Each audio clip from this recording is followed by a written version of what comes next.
right. Well, good evening. Good evening. Thank you. Thank you so much for coming. Thank you, Maggie, for having me. Let's give Maggie some applause. And the weather is better than the last time I was here. It's like Jurassic Park on the road in the rain. It was really fun. So I've tried to mix it up from the last couple times, but because I learn pieces slower, yes. So, well, oh, okay.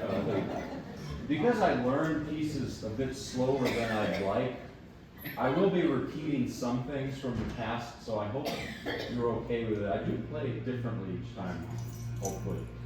I wish I could learn a whole new program each time, but my head is just not.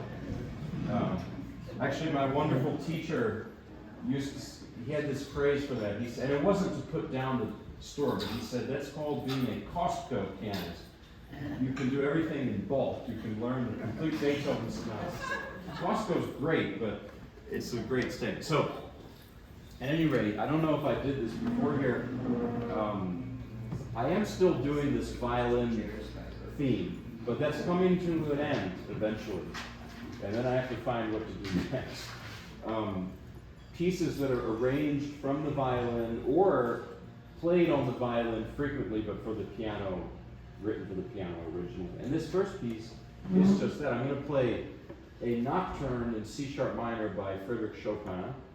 It's a famous piece, and it's an early work of his. It's Chopin as a young man. But what's interesting here is that his style is there, fully intact. Some composers were like that. They were just born as themselves, so to speak. But then others were not. And it doesn't mean better or worse. Maybe Liszt, I played the first concerto of Liszt. It took him like 30 years to write it. Liszt was more the type of, trying this, trying that, doing this, and then finding himself in that way. Chopin, it was there. So there's so much to this piece. It's also featured prominently in a movie called The Pianist about 20 years ago, Roman Polanski did. Because it was a favorite piece of this pianist, a Polish Jewish pianist who survived the Holocaust, Władysław Szpilman, who played this piece. It was almost like this signature, but at any rate, so Chopin wrote it as a study piece for a cousin of his who was learning his second concerto, because it uses some of the same themes as that concerto. Oddly enough, the second concerto he wrote, I think, before the first. I don't know why that is. Music's strange like that. There's two major components or ingredients to this piece, and to Chopin's style in general. One is folk music, Polish folk music.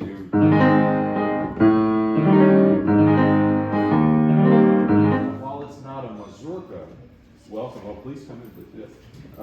A mazurka is a typical Chopin form. It's a Polish dance, so folk music. And then the other is Italian opera, which was his great love, especially Bellini. And this, you could say the nocturne is like, the left hand is like the orchestra's accompaniment, the bel canto opera, and then my right hand is like the prima donna, the singer.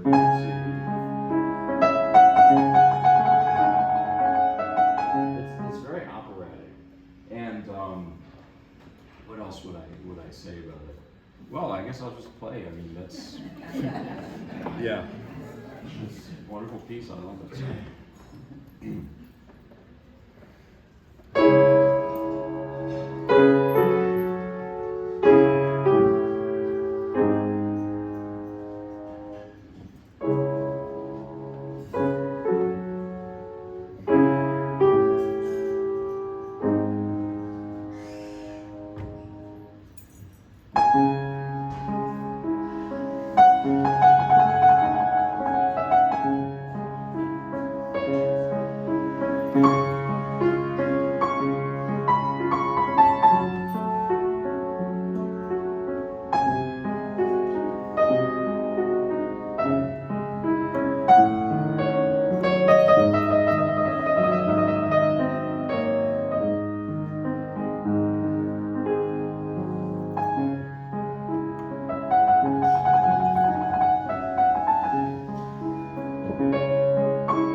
So that's Chopin. Even at a young age, so there's so much there, and every note it's scary sometimes because each note is like you can hear it. And I like it in Liszt, for example. Sometimes there's so many notes I can hide. Anyway, this Chopin. What I was also going to say, and it slipped my mind, was that the nocturne. A nocturne is a form. It's a night piece, like nocturnal animals. You know. So it's a good time to play it right now, because it's dark. John Field, the Irish composer, was the first to write piano nocturnes, and Chopin took after it. But that's another, maybe I'll learn one of those ones. Anyway, next I'm going to play several more short pieces like this before getting into some more bombastic stuff. This is a waltz by Tchaikovsky, Valse Sentimentale, Sentimental Waltz. It's very similar to that Chopin piece in a way, the mood, the combination of joy and sadness, nostalgia, all of that, it's all there. Tchaikovsky is interesting because we think of him as being the most stereotypically Russian composer, and yes, he was, but his peers didn't think so. In fact, people like Glinka and Mussorgsky, they didn't consider Tchaikovsky to be Russian enough, whatever on earth that means. But I think, in all seriousness, the reason is because he did not incorporate Russian folk music quite as much as they did. He did, but not quite as much. Even the title of this piece is a French title, Valse Sentimentale, so he was less explicit about being completely Russian. But at any rate, I think music doesn't really have a nationality. It's a great thing. It can be influenced by it, but music is universal. So here's this waltz. It's frequently done on the violin or cello too. So it's a piano piece, but that's why I'm doing it for the violin thing. So here it is.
much as I love to play the bombastic things like the Liszt concerto, I love to play these small miniatures. There's so much there.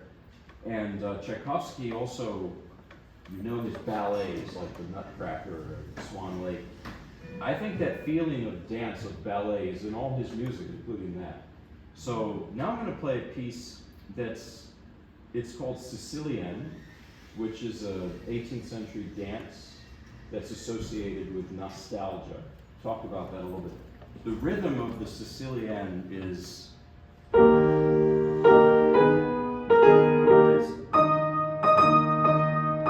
da da da da da.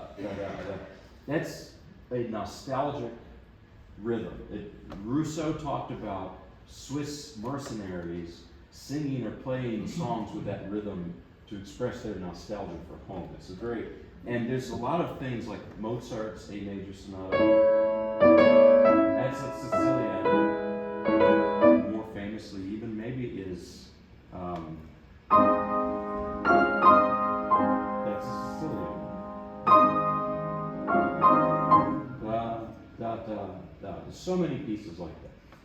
So this is by a composer whose name is Maria von Paradis, who was a composer in Vienna in the 1700s. Wonderful composer, but there's one problem. She didn't actually write this piece. This is a forgery, but it doesn't mean it's a bad piece. You have this in painting too, in music. Do you know this piece? That's Bach, right? Well, actually it's not Bach. It's another person named Petzold or something. They found that it's a different composer. Forgery. So, but it's still there. We still have the piece, so why not, This was written by a Polish violinist named Samuel Dushkin in the early 20th century. And wonderful, musician. And it's a beautiful, beautiful piece. You have a lot of examples of this. Fritz Kreisler did that a lot too. He would say, oh, here's a piece by Vivaldi or by Beethoven. I found it in a vault somewhere. And I play. Because that way people might take it maybe more seriously than, well, I wrote it. Well, come on, you wrote it. But this Marie von Paradis, oh, she wrote it, wow. So I think that's the rationale behind it. It's one of my favorite pieces because my big musical hero, Ivry Gitlis, violinist. By the way, I call this the violin program. It's really the Ivry Gitlis tribute program. Because everything I'm playing now is something he played, especially this. He played this piece at the very end of his life. He died in 2020 at the age of 98. I wrote him an email and he got it through someone. So I'm so glad to. Yeah. But he played this, he never stopped playing until the very end. He played this piece in his final years. Just incredibly beautiful. So it's as much a tribute to him as it is to Maria von Paradis and Samuel Dushkin. So here is the piece.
One more mellow piece than some Liszt and the firecrackers. I think a musical concert can be like a meal, you know. I guess I'm doing a lot of hors d'oeuvres today. As my brother would say when we were growing up, because my mom is Russian and they like to do hors d'oeuvres, so she would do all these hors d'oeuvres, and my brother would say, "When's the real food coming?" But anyway, I don't mean to say that's not real music. So here is a piece I've done here before. This is the Mendelssohn May Breezes. I love it very much. It's Ivry Gillis played it. A lot of violinists play it because Fritz Kreisler arranged it for violin. And it's like Chopin, Mendelssohn, who lived at the same time, you know, like Chopin, Mendelssohn did not live very long. It's really tragic. And he had his style immediately. He was a big-time child prodigy. And this title, May Breezes, it's because the accompaniment sounds like, you know, May breezes, you know, like those soft winds. And the melody, it's like a song, you know, it should be sung maybe. But the thing is that it's from a set called Songs Without Words. And that's just so apt because it's, now what would, if it had words, what it would be about, I don't know, maybe May Breezes, but you tell me. So here it is.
Here is the next few I've done here before. So this is the Bach arranged by Rachmaninoff, Gavotte from the third partita for solo violin.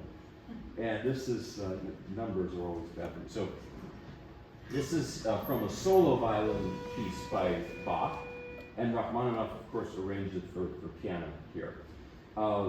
The solo suites by Bach for violin and cello, you know, they consist of dances.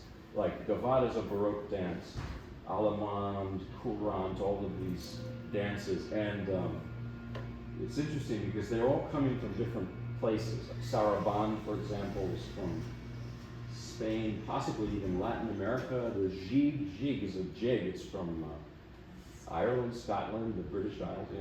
So it's like an international thing. Gavotte is French, of course. But the question is, so Bach was, we were talking with someone here you were a church musician for over 50 years, and Bach was as well. And so writing dances, I mean, that's not church music, but there's some musicologists who believe that Bach had in mind, I maybe mentioned this last time, he had in mind some biblical scene for each of these dances. That's interesting. Maybe for me, this would be like Palm Sunday, maybe, which is coming up, or something, because it's very upbeat. And so Rachmaninoff, like a good translator of literature, you hear a lot of Rachmaninoff, especially by the end, as it turns into Russian Rachmaninoff music. So anyway, here it is. Some people call it Bachmaninoffs because it's easy to remember. Yeah.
Try to do another Rachmaninoff arrangement later.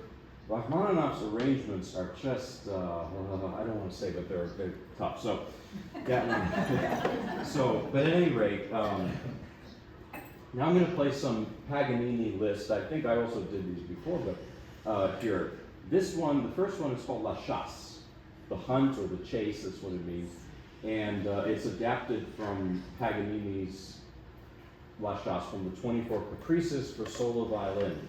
So it's originally, like the last piece, it's originally a solo violin piece. And of course Liszt adapts it. I'm playing Busoni's version of Liszt. Busoni added a few things and some extra notes, some fluff. Good. So anyway, with Paganini, just a little background, he was this late 18th century, early 19th century violinist who was just a wild man. He was like a rock star at the time, and very controversial. some people, there was a small group of people they were convinced that he was possessed. Because he was, maybe, when I say like a rock musician, not only the way he played, but also the way he conducted his life, perhaps. So maybe he was, and the young Liszt heard him, and Liszt was kind of in a depressed point in his life, and this inspired Liszt so much that he locked himself up to practice like crazy, and did these arrangements during that period. Then he emerged as the Liszt that we remember. I mean, that's the time he really remade himself in not just musically, he read widely and became, very, very cultured as well. So this piece, originally what I said about it maybe last time is that this sound, that's the sound of hunting horn calls. And so in that time, people would immediately, it's called musical symbolism, they'd immediately hear that and think the countryside, hunting. And we have this too. When you hear the national anthem, you stand, because that's a musical association, So my theory was, well, in those days they didn't have cell phones. Well, we had that power of the cell outage the other day, so that was like the 18th century. But if you were hunting, you might ping your friends who were hunting, and just to know where they are, so you won't have any problems. So you had to use horns, French horns, or maybe it would attract certain animals. And I asked a group last night about this because I don't hunt. I grew up in northern New Jersey. You can't go hunting anywhere. So, and this guy came up to me and he's got this real drawl. I said, I'll come from South Carolina. I can't do the South Carolina accent, but he said, I grew up hunting. And he said, I had this whole image while you were playing. He said, by the way, nowadays we use, what do you call them, like cow horns or something? They use something like horns for hunting. And he had this whole vivid story about this piece. I loved it. I asked him if I could steal it from him. So he said yes. That it was one group of hunters with some beagles, and then another group of hunters with bigger dogs, and they're chasing a deer or something. It's kind of, I don't like violence animals. But anyway, there's this scuffle and they're fighting over it. So he had this whole intricate story, and I think it's quite apt for this piece. So here it is.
working before coming here on this, the last of these studies, which is the famous. So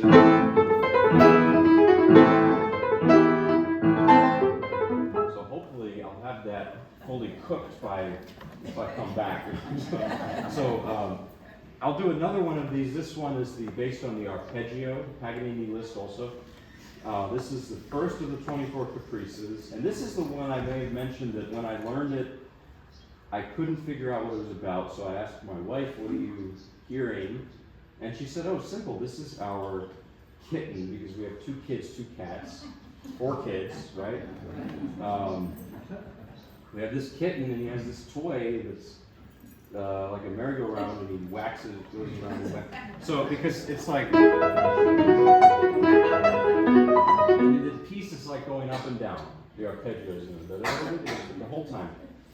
And even what's interesting is, and this is not too different from the violin original, it's quite, so, it doesn't go down here, it's downstairs, where the violin only goes down to like here, so does this piece. The violin does a bouncing ricochet bow motion, like that. On the piano, it's weird because you have to do I have to swipe at it just like the kitten with my left hand. So, it's the same thing. Here it is.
Also scary piece. So, yeah.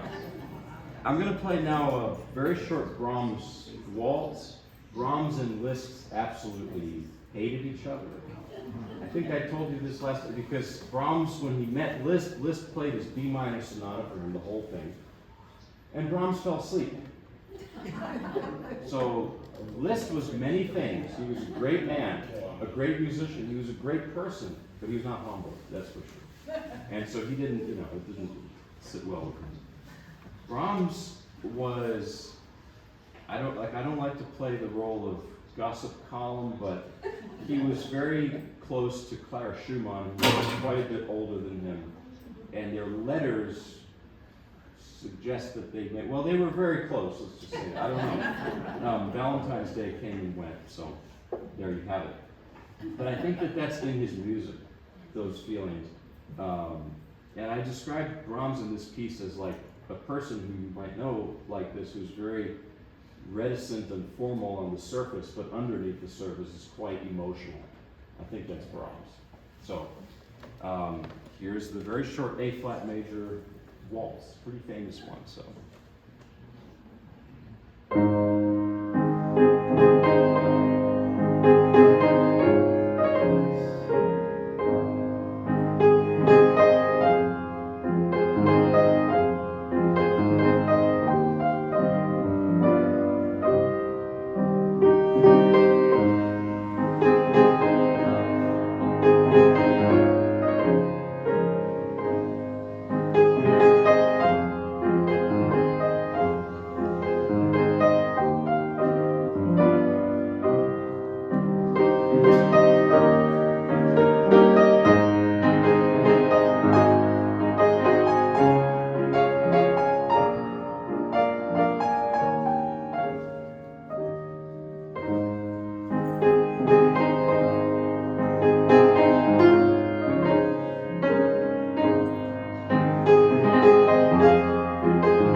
Now, Dvorak, who was also gloriously bearded like Brahms in his later years.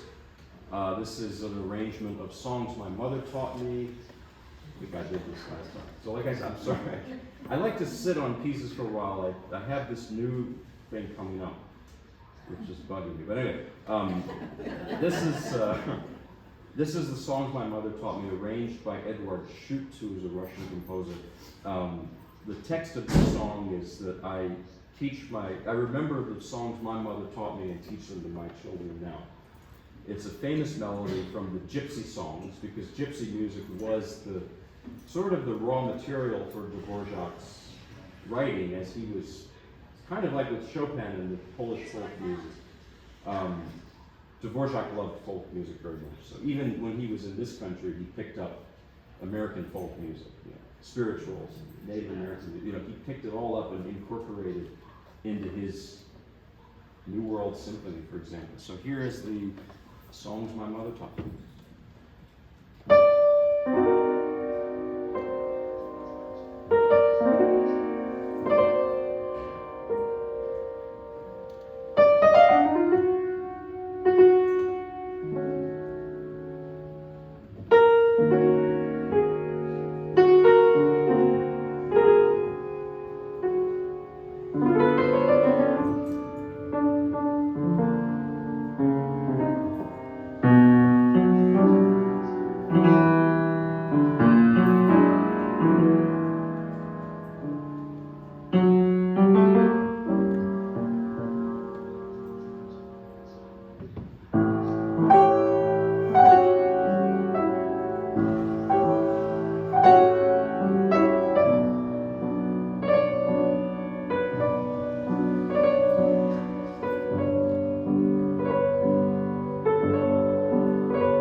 Well, I'm gonna just play this and then talk about it. So, this is another Rachmaninoff arrangement. It's a little longer. This is an arrangement, a Fritz Kreisler piece called Liebes Freud, Love's Joys, arranged by Rachmaninoff for piano solo. And I may have done here before the companion piece to this Liebes Leid, which is Love's Sorrows, which goes like this.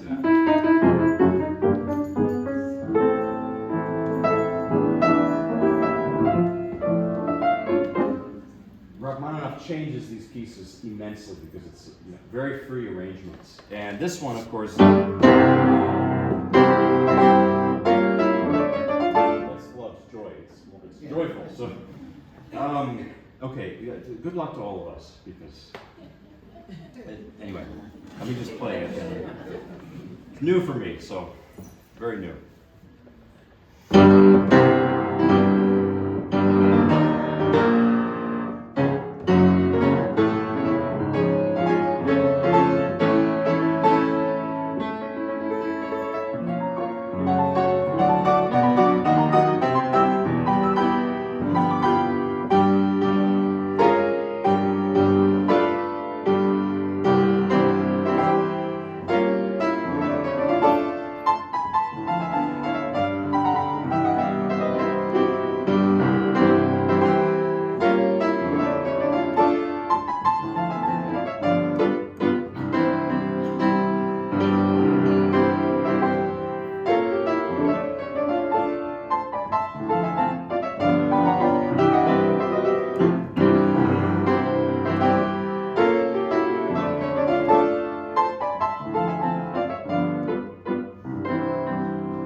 daylights out of me. So, because people ask me, how do you memorize? And I try to tell them, it's pain and suffering, and it's just, and this piece, my goodness, 3 months of, this has created a logjam for my newer repertoire because I've just been, this doesn't stick. Maybe it's starting to slowly, but it was just pain and agony for months. That's why I didn't want to talk about it until playing. And here's the story. It's a great, well, I'll tell you 2 stories about them, several intertwining stories. The 2 men, Fritz Kreisler and Sergei Rachmaninoff, they could not be more different. They were both they straddled 2 different periods of history. Not that one was perfect and the other wasn't, the periods of history. Chrysler, they were both products of pre-World War I Europe. Chrysler, Vienna, from Vienna, Rachmaninoff from Russia. And in Russia particularly, I hate to say this, but I mean, it went from a bad situation with the Tsar to a bad situation with communism. And right now, I don't even want to talk about it. My mother's Russian, and she, but it's very upsetting. So, what's going on there? But at any rate, back to the, this. So, they were big friends, but they couldn't be more different. Chrysler was this kind of thin guy with a mustache, smiling all the time. He loved people. He said, "I don't go perform. I just go see friends." I love that. I love that quote. I'm going to put it on my wall somewhere. And I'm just going to see my friends.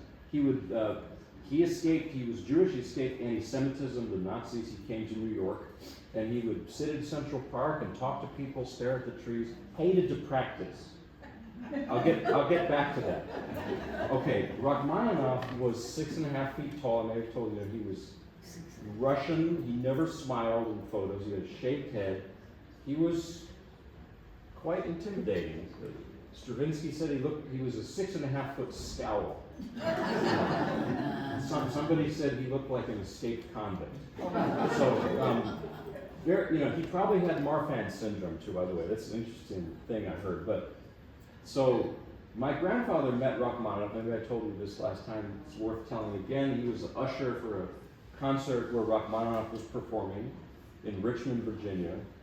My dad's from Virginia. My mom's from Russia, so 2 very different things. So Rachmaninoff, well, the boss said, "Don't let anyone through the backstage doors." Long story short, someone tried to get through the doors. My grandfather pushed. There was a little tug of war. Boom! The door was kicked wide open. It was Rachmaninoff himself. And towering over Sam Buxton, my grandfather. What does he say to him? He spoke to him. He said, "Get out of my way." So I have a personal relationship, connection with Rachmaninoff. He spoke to my grandfather. So here's the story about them. And forgive me if I told it again with the other piece. Chrysler and Rachmaninoff were performing together in Carnegie Hall. Chrysler on violin, Rachmaninoff on piano. There's some recordings of them together. It's incredible. Treasure. It's just beautiful. The humanity of their playing. But I mentioned Chrysler hated to practice. He never did. He didn't need to, maybe. So he messed up. That's why I don't tell the story before the piece, especially when he messed up, and he got lost. And Rachmaninoff's playing, and Rachmaninoff was especially when he played, he was very stern. And Chrysler is like, he's lost, and he walks over to him in the middle of the concert and says, "Hey, Sergei, where are we?" And Rachmaninoff says, "Carnegie Hall." Great story. So, it didn't. By the way, Yeah. So. Robert has played in Carnegie Hall. Oh, yeah.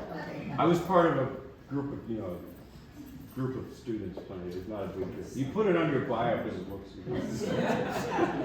So, all right, let's do a Spanish piece, maybe to close the classical. I didn't realize that's almost an hour, so a couple more things here, and then we'll call it a day. So, I don't know if I did this last time. This is also a newer piece I learned. Did I play Guitar by Moskowski here? I don't think so. So Moskowski is kind of an obscure composer from the turn of the last century. He was Polish, and he's a wonderful composer. A lot of the old school pianists like Horowitz, they played his music, but not so much now. People don't play him now. I think the reason is because he's fun and lighthearted, and I don't want to generalize, but a lot of the classical music world does not like those things. Fun and lighthearted. I'm being facetious a little bit. because this piece, guitar, it's like the bubbles in champagne or in Coca-Cola, whichever one you prefer.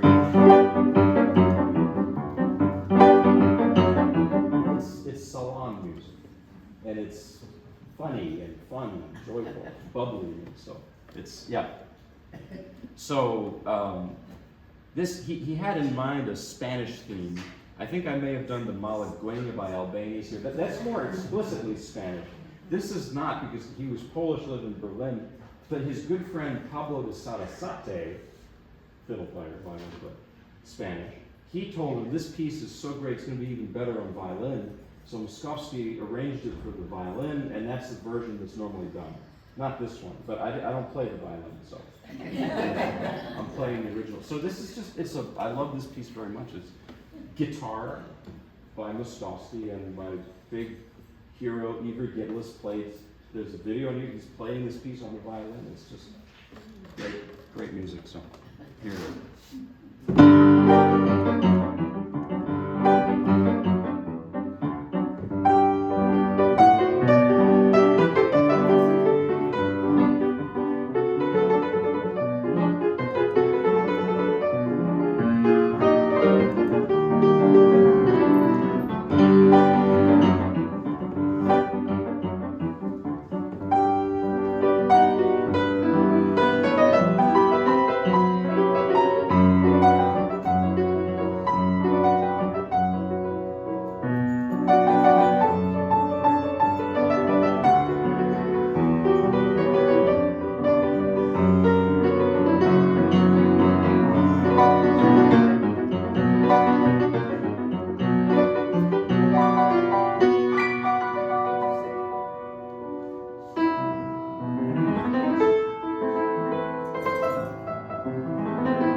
From a very different world, I'm going to play you an Albert E. Brumley gospel tune that's a mountain gospel tune called Rank Stranger. Maybe you've heard it. The Stanley Brothers do it. Obviously, piano's not a bluegrass instrument, so see what I can do. The words are quite beautiful. They're not actually specifically theological, but they're nostalgic, they're sentimental. The words are, I wandered alone back to my home in the mountains, where in youth's early dawn I was happy and free. Now, if I could sing that like Ralph Stanley, well, that's a different story, but I can't. All right, so I'll play it. Let's see.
Now I'm going to try a sort of a spiritual gospel combo, which is a new piece for me. So also it's like the shaky, but this is a famous one, Down by the Riverside. It's a classic. So I'm going to see what I can do with it on solo piano.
We can call it a day, a night there.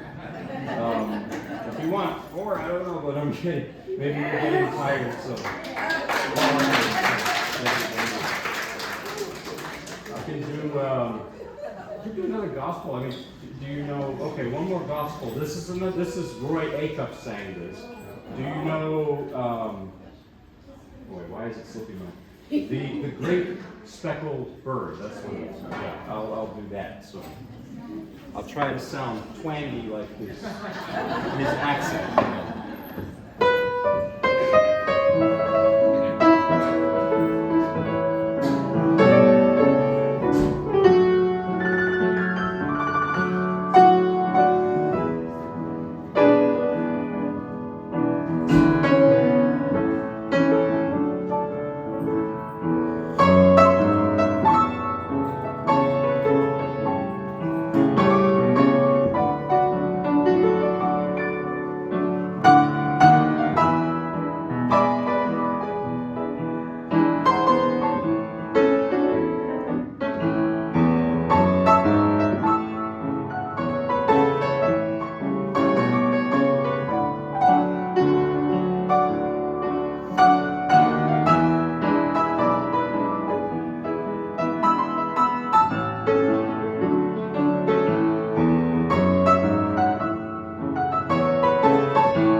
Well, thank you so much.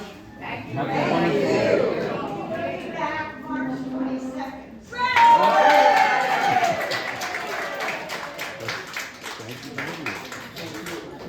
Thanks for coming.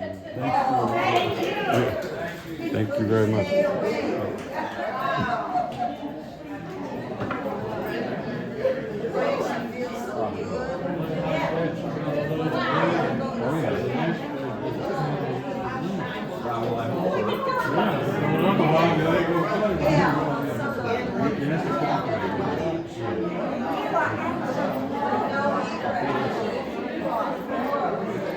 Where do you get the energy? I don't. I like the way you swung from classical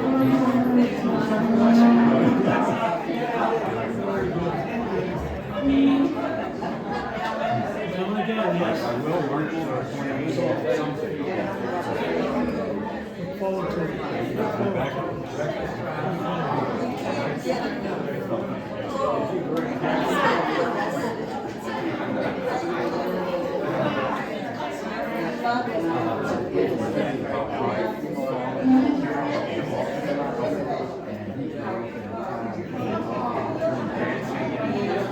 Someday I'll tell you.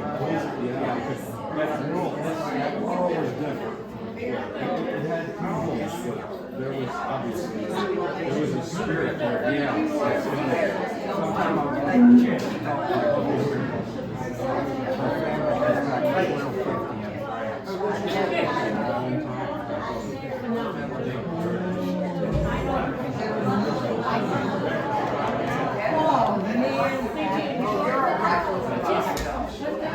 There's no words in the dictionary.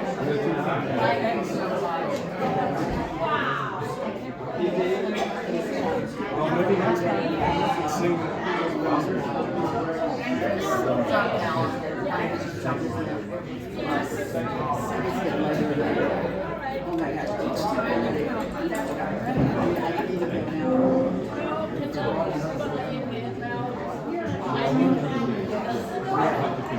We play on one camera, we do duets. Because our kids, yeah, I remember when I was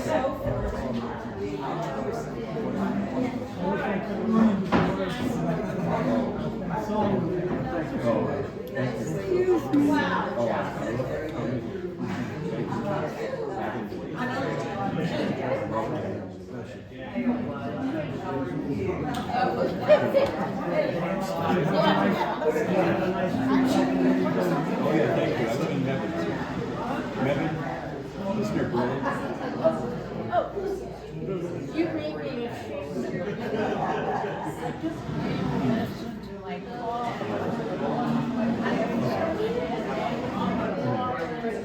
now I reach the station.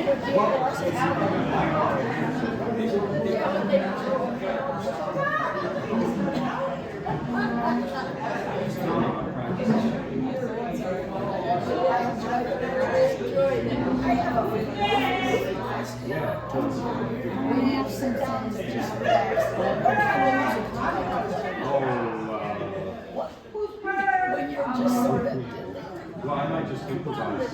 Yeah. Somebody forgot their purse. I have a request. Is that your I have a purse? request. I'm sorry? Do you ever play poker? Oh, I could. Yeah, maybe next time I'll learn. I'll learn. Yeah, that's. What I do is I might improvise something. I was doing some of that at the beginning. I just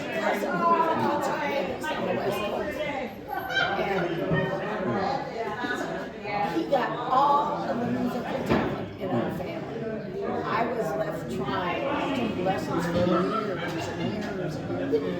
And you can see where money has done.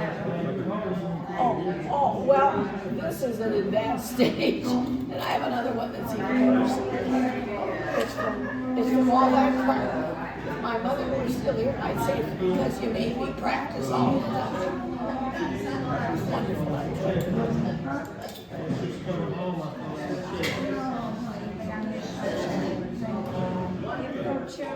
No, my mom's from Russia. I'm half.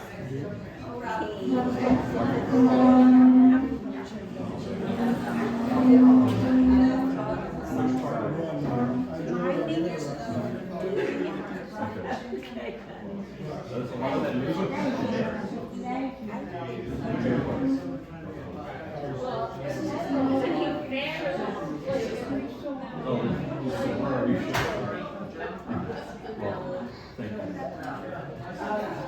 Guten Nacht.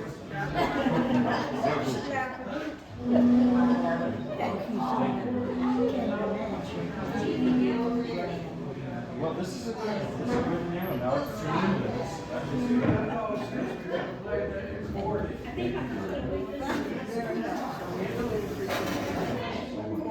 I'll be back. Maybe some new.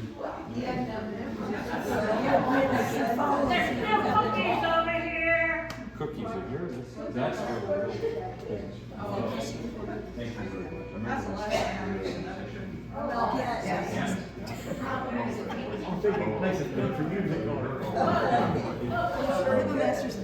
Oh wow. Oh wow.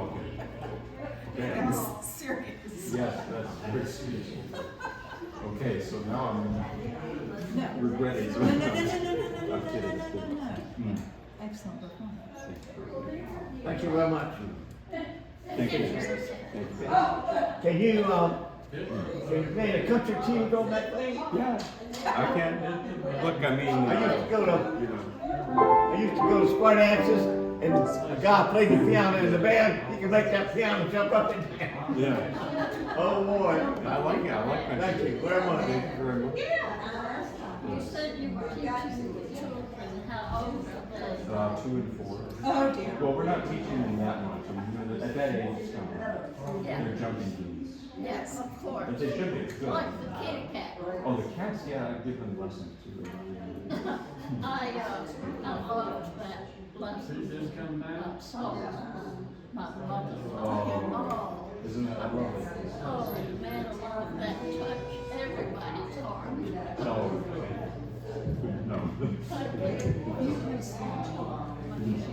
Oh, okay. I was the youngest of 4. And the year that I was born, I had 2 sisters. One that was 4 years older than I was, and one that 5 years older than I was. Okay, the year that I was born, when she was 5 years old, I was taken to the next year together. When I was 4, I sat down and played my sister's recital this year. Because you just heard it. This one. And she never forgave me.